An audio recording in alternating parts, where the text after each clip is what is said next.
torn open again and contaminated with dirt.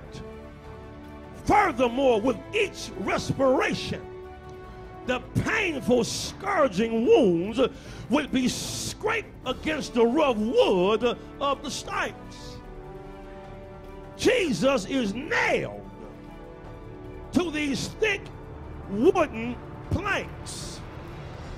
He was actually nailed not in his hands, but through his wrist, because the hands could not support the weight of his body. He's nailed not with some wood nails, but some railroad spikes that went through his metatarsal bone, through his wrist. Imagine spikes 5 to 7 inches long, 3/8 inches across, nailed between his carpal and radius, probably penetrating his median nerve, which would produce excruciating bolts of fiery pain in both arms. His feet are nailed to the cross.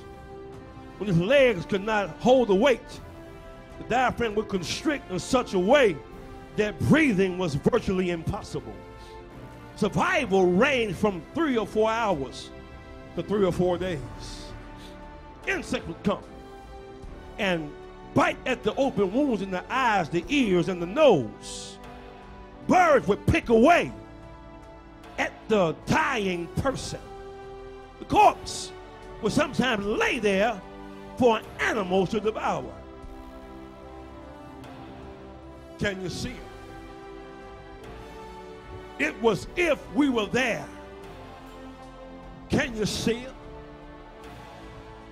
Hanging between 2 common criminals. Can you see him?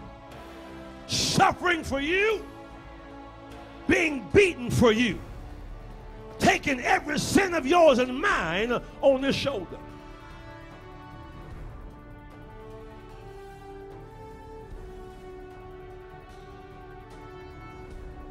He suffered. He bled.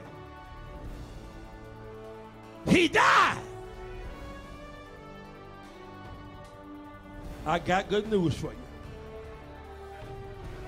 That's not how the story ends. He did die. He was not unconscious. He was not in a coma. He really died on the cross. They put him in Joseph's new tomb. If I were down south, I would tell you this. He went to hell and preached revival and snatched the keys of death, hell, and the grave. Oh, God. I told him earlier, our old friend, the late Anderson Hobson, would say this. They put our rock in a rock and put a rock in front of the rock. But on Sunday, the rock came out the rock and stood on the rock and said, all power is in my hands. I am he that was there, but look at me now. Behold, I am alive forevermore.